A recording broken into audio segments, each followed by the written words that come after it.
मुझे कहने में कहीं संकोच नहीं है, क्योंकि हम किसी पैथी की बुराई नहीं करते। हर व्यक्ति, हर पैथी की अपनी मर्यादाएं होती हैं, अपनी सीमाएं होती हैं। एलोपैथी की अपनी मर्यादा है, आयुर्वेद की अपनी मर्यादाएं हैं।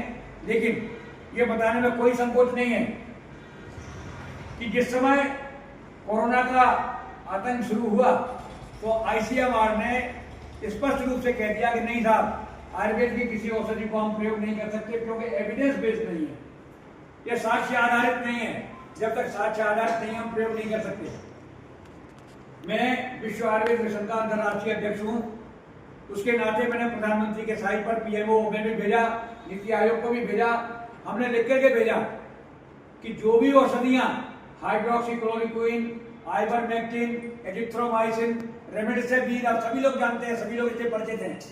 इन सारी औषधियों का प्रयोग करने के बाद भी अंत में क्या कहा उन्होंने कि nothing can be done with these medications. Immunity and immunity is only the alternative. और हम प्रारंभ से ही कह रहे थे कि हमारी औषधियां कोई वायरस पर काम करने वाली नहीं है, हम लोगों की रोग प्रतिरोधक क्षमता बढ़ाने का काम करते हैं। इसलिए हम लोगों ने उस कालखंड में देखा कि गिलोय जो है अप्राप्य हो गई, नीम पे चढ़ी हुई गिलोय में देखता था कि मेडिकल कॉलेज के प्रोफेसर अपने घर में गिलोय का प्रयोग कर रहे थे। अश्वगंधा, गिलोय, तुलसी, काली मिर्च, ये सारी औषधियों को लोगों ने घर घर में प्रयोग किया। और हमारी जो जीवन शैली थी, सबसे महत्वपूर्ण बात, जो अंतरराष्ट्रीय शैली हुआ करती, किस करने की और हक करने की, सब भूल गए, नमस्कार को सबने अपनाया। तो हमारी जो जीवन पद्धति थी, जो जीवन शैली थी, उसको संपूर्ण विश्व ने बड़े मूल रूप से स्वीकार किया। यही हमारी भारतीय संस्कृति की सबसे बड़ी जीत है। और हम किसी भी विधा के हों, हम चिकित्सक हो, चिकित्सक न हो, व्यवसाय वर्ग से हो, कहीं से भी हो, लेकिन हम भारतीय हैं। और भारतीय होने के नाते हमको गर्व होना चाहिए कि हमारी विधा जो सदियों से, हजारों साल पहले से हमारे सामने है, उससे हम बहुत बड़ा काम कर सकते हैं। अमेरिका में मेरा व्याख्यान हो रहा था, उसमें 97% लोग एलोपैथी के थे। उन सबसे हमने कहा कि आप एलोपैथी के चिकित्सक हो सकते हैं, लेकिन मूल रूप से आप भारतीय हैं। तो आपको भारतीय होने के नाते अपनी भारतीय विधा पे गर्व होना चाहिए। हजारों साल पहले हमारे महर्षियों ने स्वस्थ रहने के लिए जो जीवन शैली बताई, दिनचर्या, ब्राह्म मुहूर्त में उठना। आप लोगों ने महसूस किया कि कोरोना कालखंड में तो कोई काम नहीं था, बाहर निकलना नहीं था, थकान होती नहीं थी, तो हम ब्राह्म मुहूर्त में उठ जाते थे। जो बच्चे आज 11 बजे सो के उठते हैं, वो सवेरे 4:30, 5 बजे उठ जाते थे। मैं देखता था कि उस कालखंड में बीमारियों का जो आतंक था, चाहे वो ट्यूबरकुलोसिस हो, चाहे हार्ट की डिसीज हो, कैंसर हो, सबके अंदर डिक्लाइन हुआ। वो कारण क्या था? कारण यही था कि हमारी जीवन शैली में बदलाव आया। दूसरी महत्वपूर्ण बात, हम क्या कहते थे कि सवेरे तांबे के पात्र में रखा हुआ जल पीना, इसको हम कहते हैं ऊषा पान। वो ऊषा पान क्या था? ऊषा पान का क्या महत्व है? बम्बई मेडिकल कॉलेज में मेरा व्याख्यान था। उस व्याख्यान में मैंने समझाया कि रात को तांबे के पात्र में रखा हुआ जल पीना चाहिए। इससे आपके जो गैस्ट्रोइंटेस्टाइनल ट्रैक्ट है, आपका जो पेट है, उधर के आते हैं, उनके अंदर हानिकारक जो बैक्टीरिया होते हैं, जो विषाणु होते हैं, उनको जो है सप्रेशन होता है और लाभकारी जीवाणुओं का पोषण होता है। तो इसका हमें प्रयोग करना चाहिए। 3 साल के बाद में फिर गया मुंबई में, जब मेडिकल कॉलेज में व्याख्यान दे रहा था तो एक गायनिकोलॉजी के प्रोफेसर खड़े हुए। उन्होंने कहा कि डॉक्टर तोमर, 3 साल पहले तो आपने व्याख्यान दिया था कि तांबे के पात्र में रखा हुआ जल पीना चाहिए। मेरे पास अधिकांश महिलाएं 45 साल के ऊपर की एज वाली आती थी यूरिनरी ट्रैक्ट इन्फेक्शन को लेकर के, रिपीटेड यूटीआई। एक बार एंटीबायोटिक लिया, 2 महीने के बाद फिर यूटीआई हो गया। उन महिलाओं को मैंने रिकमेंड किया कि आप तांबे के पात्र में रखा हुआ जल सवेरे पीजिए। 90% महिलाओं को इससे मुक्ति मिल गई, रिकरेंस नहीं हुआ। ये वो तो उत्कृष्ट बात आपके सामने केवल एक प्रमाण है, केवल है यूटीआई वाला। यूटीआई नहीं, जिन लोगों को इरिटेबल बाउल सिंड्रोम, आज आप डॉक्टर को दिखाने जाइए, आप कहते हैं कि साहब खाना खाने के बाद एक बार मोशन जाने की इच्छा हो जाती है। जब कभी पता चलता है हमारा बिजनेसमैन बैठा हुआ है या बैठा है, पता लगा बहुत लंबा कोई ऑर्डर आ गया है, दुकान पे पहुंचना है, तो दुकान पे जाने के पहले एक बार मोशन जाएंगे। ये सारी समस्याएं, इसको कहते हैं irritable bowel syndrome, IBS। Very very very common in present day. तो उन सब लोगों के लिए ताम्र पात्र में रखा हुआ जल अमृत का काम करता है। हमारे यहाँ दूध और दही का परंपरा थी, और दही से बढ़िया कोई आपका, आप देखिए जब किसी को एंटीबायोटिक दिया जाता है तो साथ साथ में लूज मोशन शुरू हो गए, तो उसके लिए क्या करते हैं, आप लैक्टोबैसिलाई का प्रयोग कराते हैं, विजिलैक दिलवाते हैं, यूरालैक दिलवाते हैं। वो क्या है, लैक्टोबैसिलाई, और दही के अंदर स्वाभाविक रूप से आपके जो लैक्टोबैसिलाई होते हैं उससे उत्कृष्ट कोई चीज नहीं है। तो हमारी जो जीवन शैली थी, हम लोग योग करते थे, प्राणायाम करते थे। योग प्राणायाम का क्या उद्देश्य है, वो क्या करना चाहिए, क्यों करना चाहिए, आप जानते हैं कि योग में मुख्य रूप से आप सब लोगों को मैं अपना अनुभव बताना चाहता हूं। मैंने काशी हिंदू विश्वविद्यालय PHU से योग में डिप्लोमा भी किया, और मैं योग का प्रयोग चिकित्सा में करता हूं। योग में 3 चीजें आप लोगों को ध्यान रखना है, हर किसी व्यक्ति को, हर आयु वर्ग के आदमी को। पहला काम अनुलोम विलोम, इसके लिए किसी की ट्रेनिंग की जरूरत नहीं है। एक साधारण सुखासन, वज्रासन, सिद्धासन जिसमें आप बैठ सकते हैं, कोई जरूरी नहीं है कि पैरों में तकलीफ हो रही है पद्मासन लगा के बैठे, जो जैसे बैठ सकता है। स्थिर सुखम आसनम, सुखपूर्वक जिसमें आप बैठ सकते हो उस आसन में बैठिए। एक नाक से सांस लीजिए और दूसरी से छोड़िए, लीजिए छोड़िए, कम से कम 15-15 आवृत्ति आप करिए। दूसरा सबसे महत्वपूर्ण जिसको हम कहते हैं सदाबहार प्राणायाम, जिसे कहते हैं नाड़ी शोधन प्राणायाम। इसको नाड़ी शोधन प्राणायाम क्या है, इसका एक अनुपात है 1:4:2।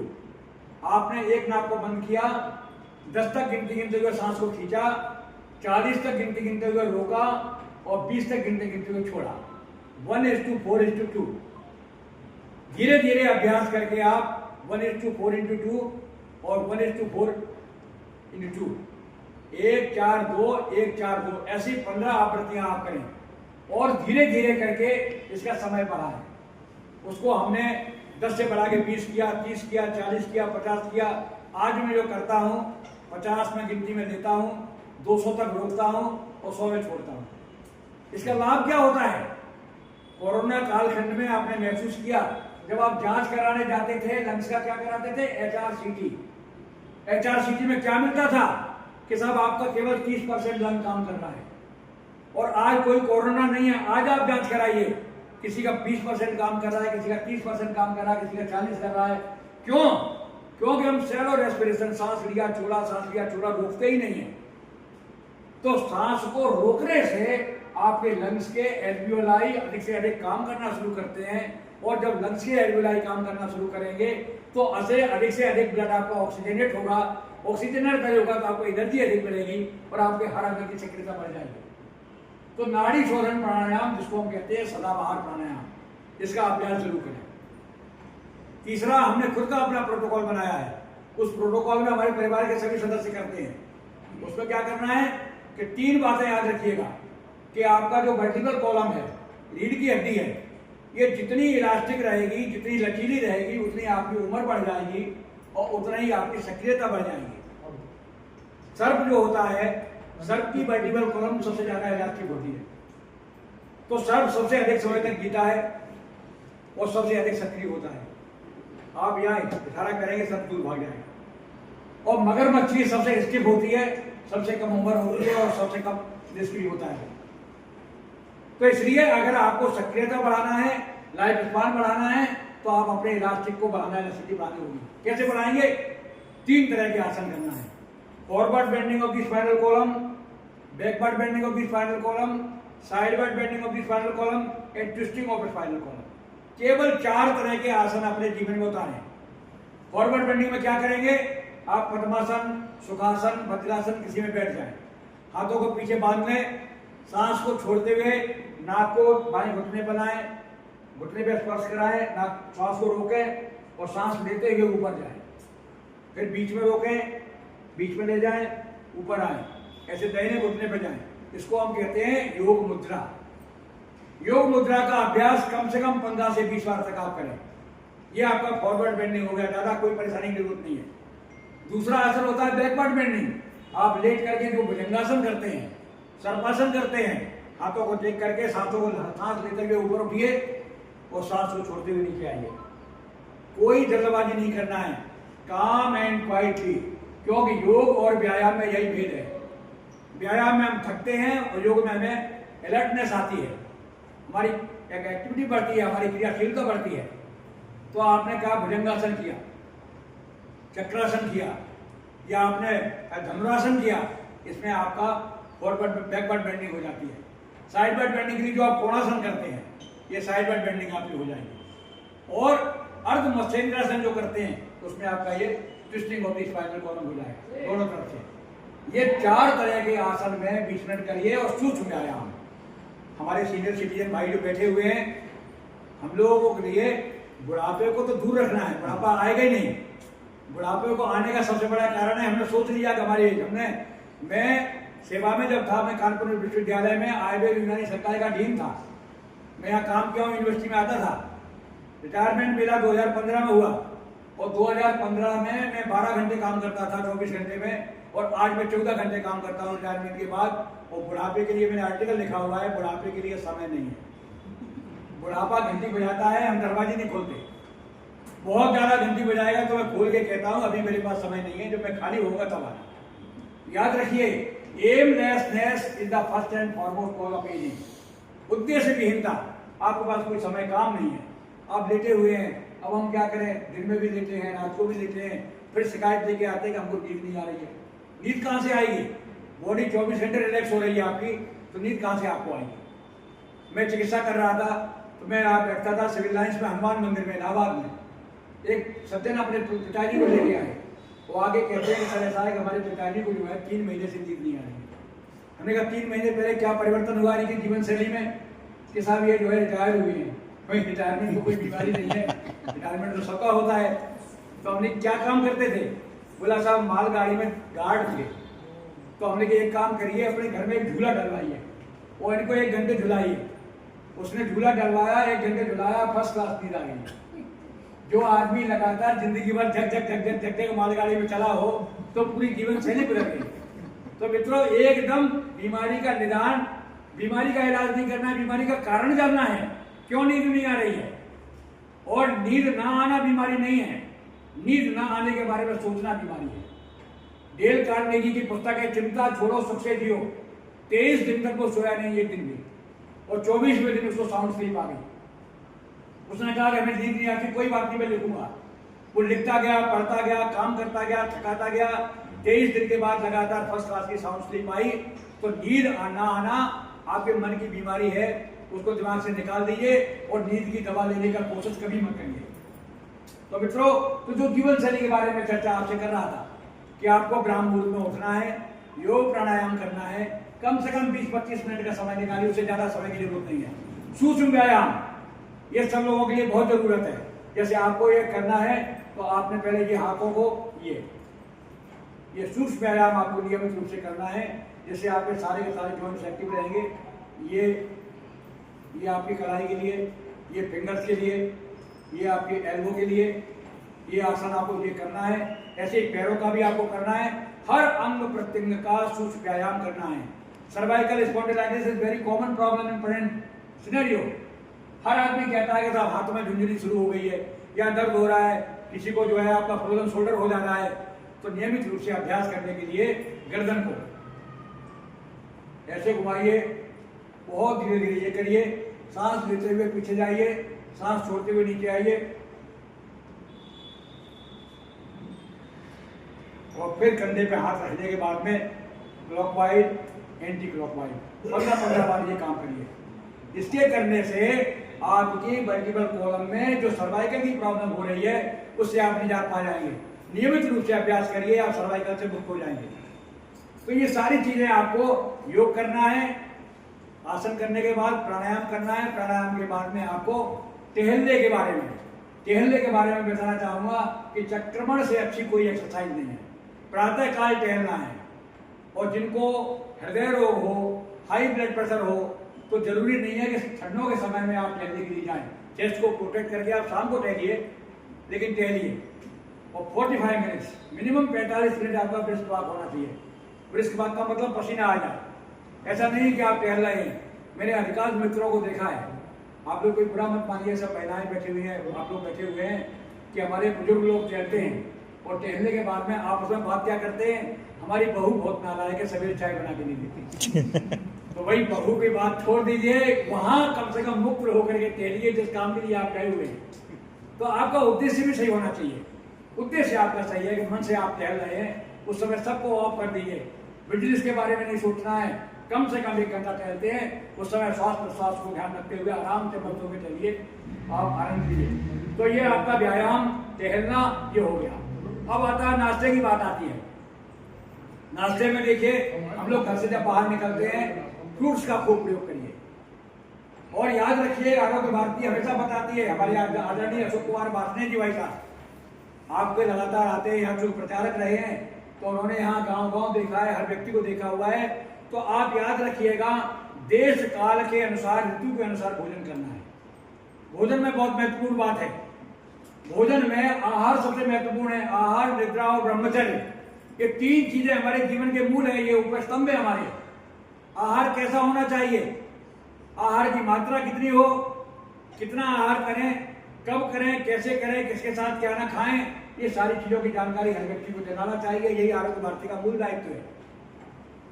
मात्रा क्या हो, इसके लिए हमारे मनीषियों ने कहा है, आचार्यों ने बताया है कि 2 भागौ पूरे अन्नम तोये एकम प्रपूरयेत और वायु संचारणार्थाय चतुर्थम अवशेषयेत। कुछ ही के अपने पेट के 4 हिस्से बना लें, अनुमान था। 2 हिस्से सॉलिड फूड से भरे, 1 हिस्से को लिक्विड से भरें, चाहे वो सूप हो, चाहे छाछ हो, चाहे आपका फ्रूट जूस हो, पानी हो। 1 हिस्से को आप पानी लिक्विड से भरें, 1 हिस्से को खाली छोड़ दें। आप लोग जब मिक्सी चलाते हैं, अगर ठूस के भर देंगे तो मिक्सी भी नहीं चलेगी, तो इसको भी 1 हिस्सा खाली छोड़ दें। शादी विवाह में जब हम लोग जाते हैं तो ये कोई मैंडेटरी नहीं होता कि गुप्ता जी ने अगर स्टॉल लगवाए हुए हैं तो हर स्टॉल में खाना जरूरी है। ये कोई कंपलसरी नहीं है, कोई प्रश्न पत्र में लिखा नहीं है कि हर स्टॉल में कुछ न कुछ खाना है। आपको लिफाफे का वजन देख के भोजन नहीं करना है कि हमने लिफाफे में कितना रखा हुआ है, वसूल पूरा करके जाना है।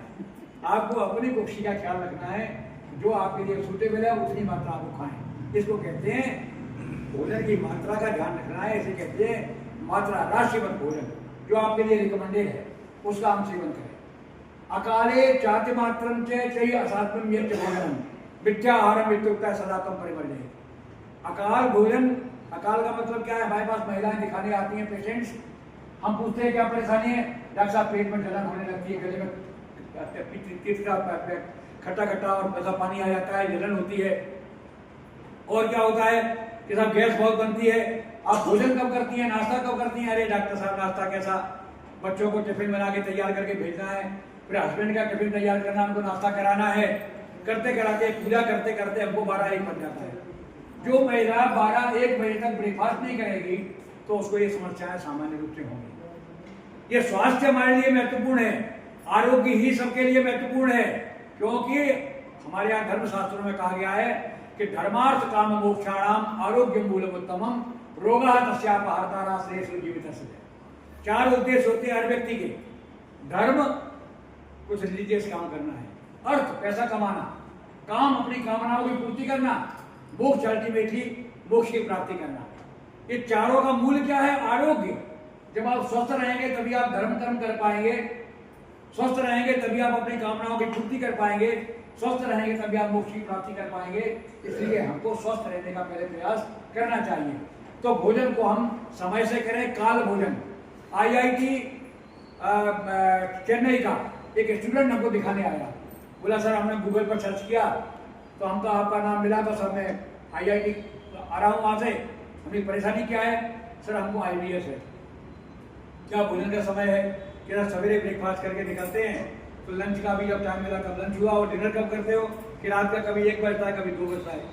मेस 24 आवर्स खुला रहता है। तो मित्रों, सबसे महत्वपूर्ण बात है कि शतम विहाय भोक्तव्यम सहस्त्रम स्नान माचरेत। 100 काम को छोड़ करके भोजन करिए, 1000 काम को छोड़ करके स्नान करिए। 2 चीजों के लिए कोई समय, आज संडे है तो नहाएंगे, अरे ठीक है थोड़ी देर में नहाएंगे, कुछ नहीं। डिसिप्लिन लाइफ होना चाहिए, जीवन हमारा बिल्कुल डिसिप्लिन हो। हमको स्नान का भी महत्व जानना चाहिए, भोजन का भी महत्व जानना चाहिए। तो काल भोजन सबसे महत्वपूर्ण है। समय से आप भोजन करें, 4 घंटे से अधिक गैप न करें, और हरी बड़ी एंड करी 3 चीजों से बचाव रखें। हर काम में जल्दबाजी नहीं, भोजन में जल्दबाजी बिल्कुल नहीं। नहीं तो क्या होता है, सब काम के लिए समय है और भोजन करते समय टीवी चल रहा है, टीवी पर नजर लगी हुई है और मोबाइल भी खुला हुआ है, मोबाइल पे भी लगा है। इसलिए भोजन करते समय हमारी जो परंपरा थी कि भोजन को सामने रख करके भोजन की प्रशंसा करते हुए प्रसन्न चित्त होकर के लूज गारमेंट्स पहन करके आप भोजन करें, आसन पे बैठ के भोजन करें।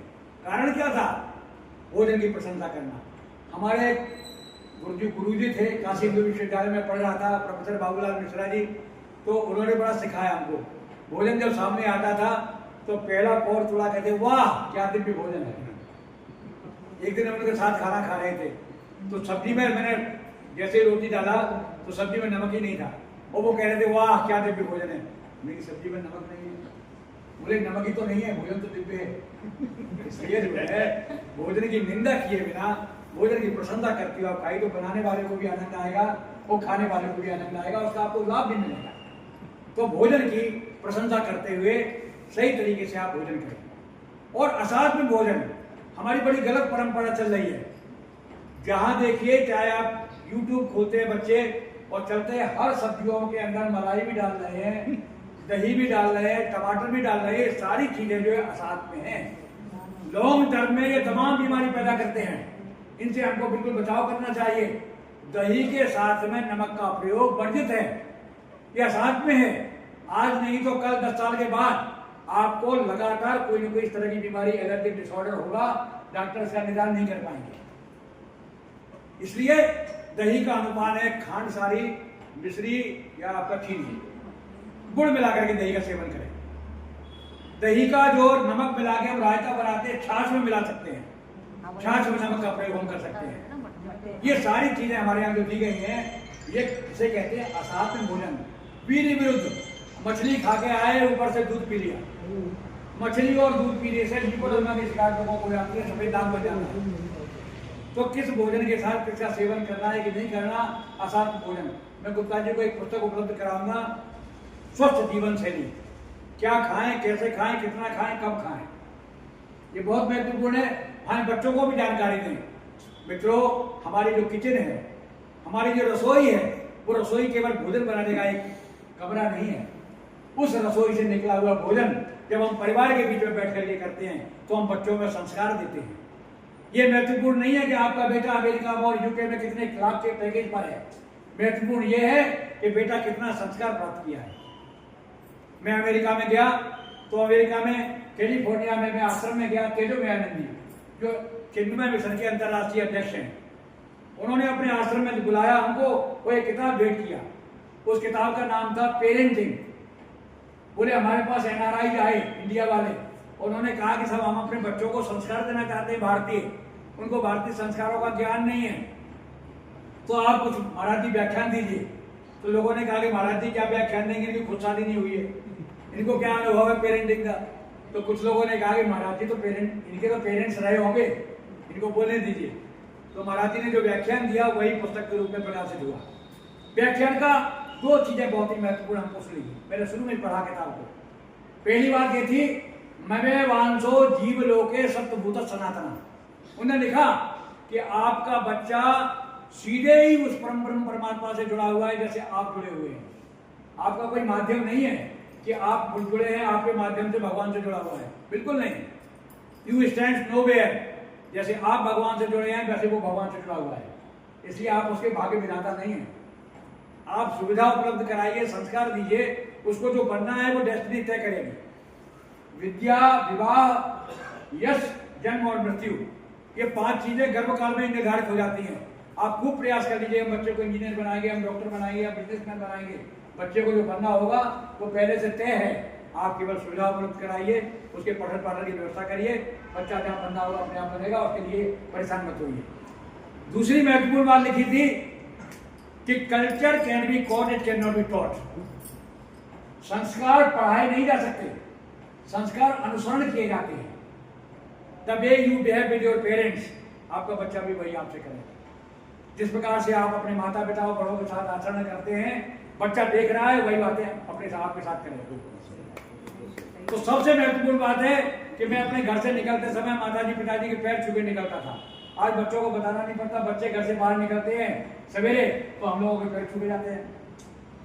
वहां भी हमारे कुछ मित्र ऐसे हैं वो कहते हैं अरे सरस्वती शिशु मंदिर में बच्चे का एडमिशन करा दिया, नरक हो गया। क्या हो गया कि सवेरे 6 बजे गुरु जी ने कह दिया कि पिताजी के पैर छू के आइए, सोते में जगा देता है। तो दिस इज द प्रॉब्लम। हमको अपने संस्कारों से हम कितने दूर हटते जा रहे हैं।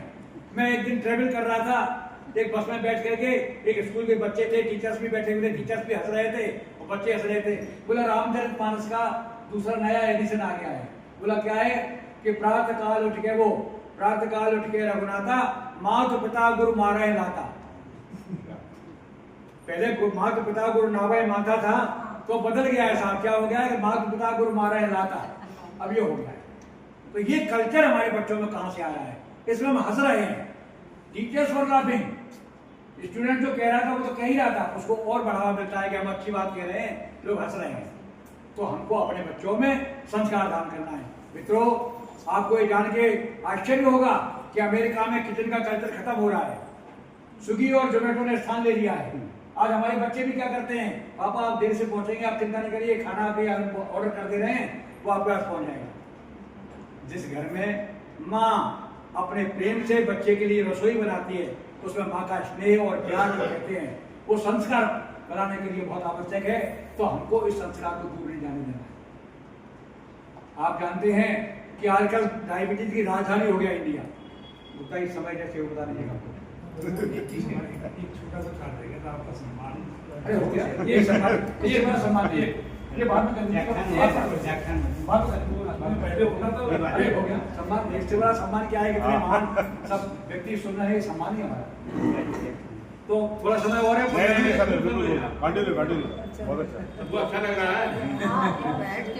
देखो आपको इंडिया को डायबिटीज की राजधानी घोषित कर दिया। हर घर में एक डायबिटीज का पेशेंट है। अब आप देखेंगे कि मधुमेह डायबिटीज हो रही है, और मैं बिल्कुल आपके सामने उस वैज्ञानिक तथ्यों को रखने जा रहा हूं जो बहुत आवश्यक है।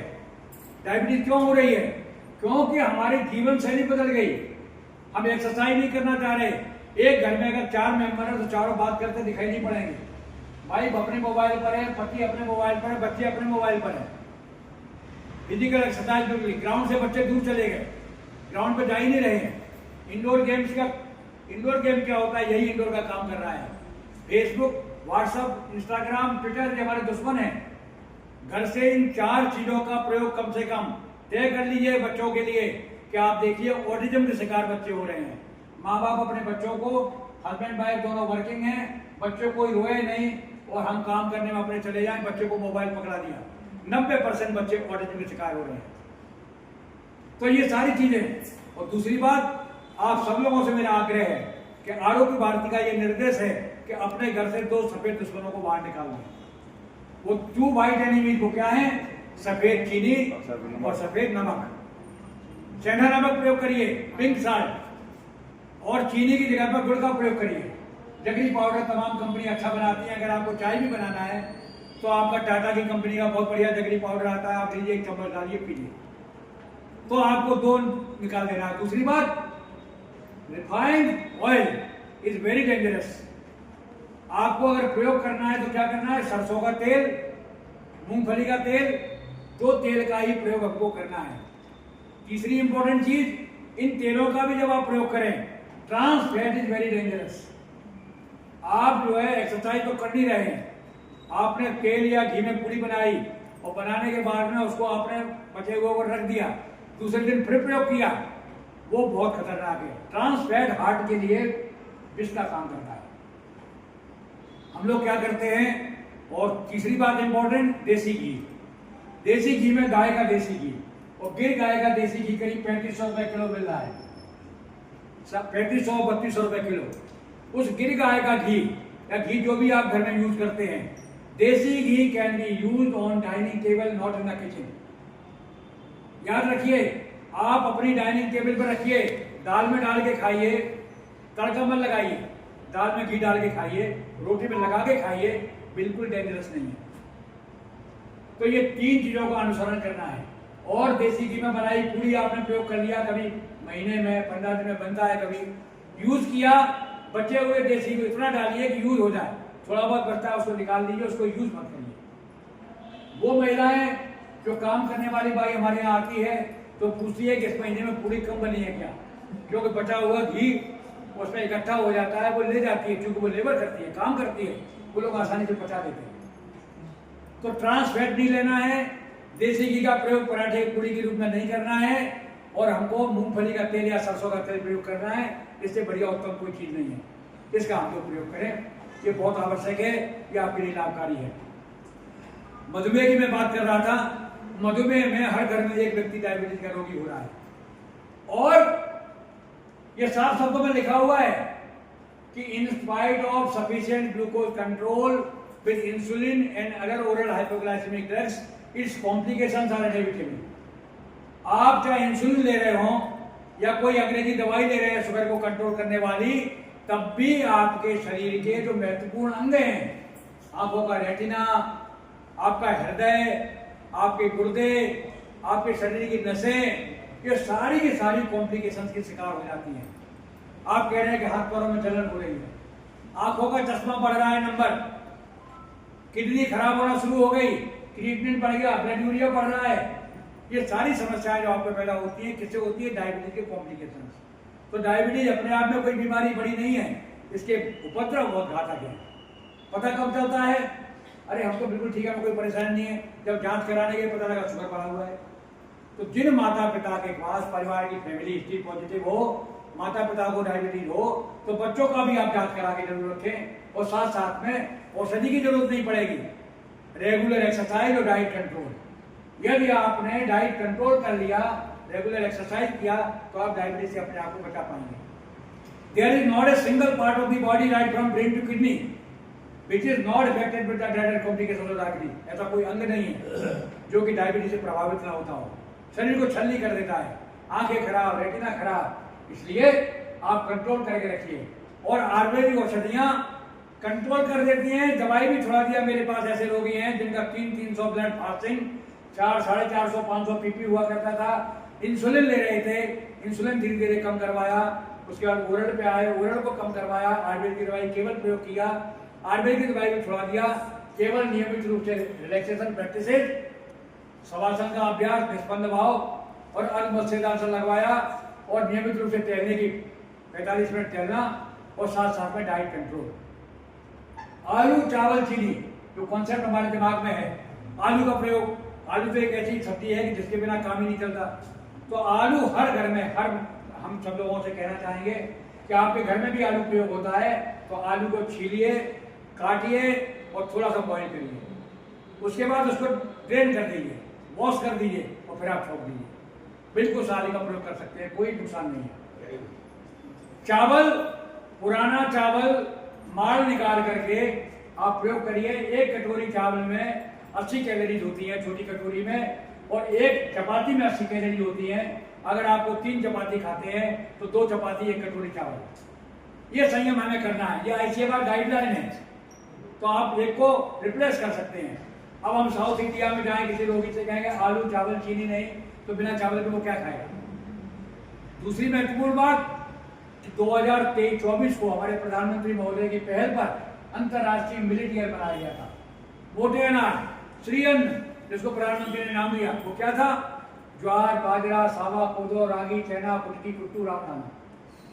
ये क्या था? हमारी हर थाली में था। हरित क्रांति आने के पहले हमारी थाली में यही था। हम ज्वार बाजरा की रोटी, आपको याद होगा, आप लोगों को स्मरण कराना चाहते हैं हमारे भाई भाई के जो लोग हैं, कि घर में गेहूं आता था किसके लिए? मेहमान लोगों के लिए। जब घर में कोई मेहमान आता था तो हमें खुशी होती थी कि आज ये मेहमान आया है और सफेद रोटी मिलेगी। तो हम उस काली रोटी से सफेद रोटी की तरफ आकर छूटे गए, और हमारी थाली में गेहूं, चावल और मक्का ने हमारी मिलेट्स का स्थान ले लिया। आज केवल लेबर क्लास हमारा प्रयोग करता था ज्वार बाजरा का, आज उल्टा हो गया है। आज आप देखिए रागी कितना महंगा है, जिसको फिंगर मिलेट कहते हैं, मड़ुआ के नाम से पूर्वांचल में जाना जाता है। मैं पूरे भारतवर्ष में जाता हूँ, भ्रमण करता हूँ, और जब व्याख्यान देता हूँ तो पता लगा कि उड़ीसा, झारखंड, छत्तीसगढ़, उत्तराखंड सब जगह खूब प्रयोग कर रहे हैं रागी वगैरह का। और रागी को मैंने 32 साल पुराना भी खरीदा है। मैंने एक आटा बनाया सुधान्यम, उस सुधान्यम में क्या मिलाया? काला गेहूं, जौ, चना, सोयाबीन, रागी, ज्वार, बाजरा, इसको मिला के तैयार किया। इसको खाने के बाद आपको डायबिटीज के लिए ये बूंद बहुत महत्वपूर्ण काम करता है, बहुत टेस्टी भी है। इसके अंदर फाइबर होता है, तो डायबिटीज के रोगियों के अलावा अन्य रोगियों को जिनमें कॉन्स्टिपेशन की शिकायत होती है, कब्ज रहती है, पेट साफ नहीं होता, इसकी रोटी आप खाइए, आपका पेट साफ होगा। दूसरा, माइक्रो और मैक्रो न्यूट्रिएंट में सबसे रिच होता है। मैंने एक किताब लिखी जो भारत सरकार ने मैंने भेजा हुआ है, और मिलेट्स एंड न्यूट्रिशन, तो उसमें मैंने क्या कहा कि इसका आप प्रयोग करेंगे शुगर के लिए। इसका हाइपोग्लाइसेमिक, इसका जो है ग्लाइसेमिक इंडेक्स सबसे कम होता है, इसीलिए बहुत उपयोगी है। दूसरा, फाइबर होने की वजह से कॉन्स्टिपेशन में लाभ करती है। तीसरा, माइक्रो और मैक्रो न्यूट्रिएंट्स में रिच है। रागी के अंदर, आप गूगल में सर्च करिए, रागी के अंदर गेहूं और चावल से 37 गुना अधिक कैल्शियम होता है।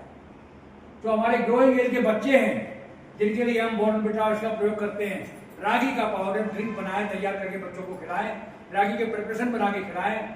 हमारे एक विद्यार्थी ने ग्रैंड मां मिलेट्स के नाम से शुरू किया, रागी के बिस्किट, ज्वार के बिस्किट, बाजरा के बिस्किट, उपमा, नूडल्स, पिज्जा, पास्ता सब हमारी मिलेट से बनाया, और उसको प्रधानमंत्री महोदय ने अपने मन की बात में उसका नाम उल्लेख किया, प्रयागराज का ग्रैंड मां मिलेट्स।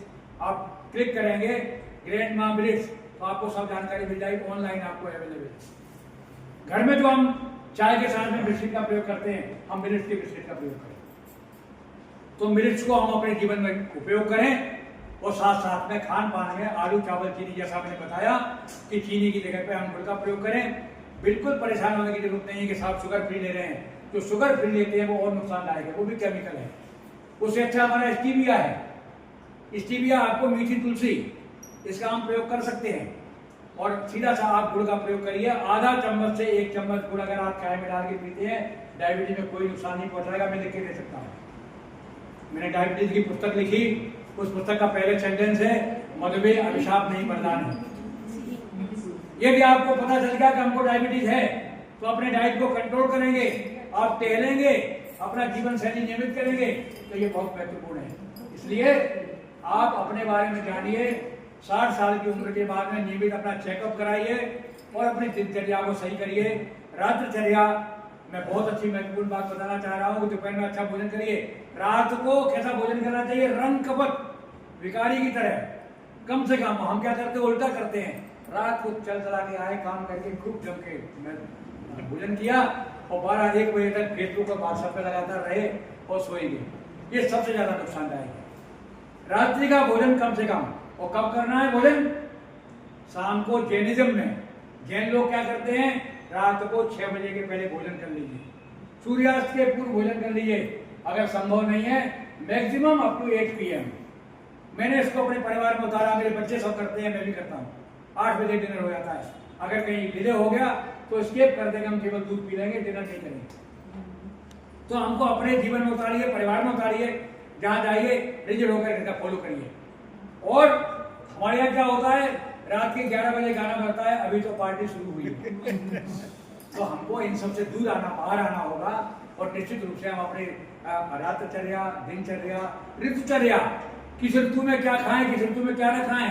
घाघ बंडरी की कहावत में लिखा रहता है कि भागो मही, भागो में मही माने मट्ठा नहीं पीना है, दही का सेवन नहीं करना है।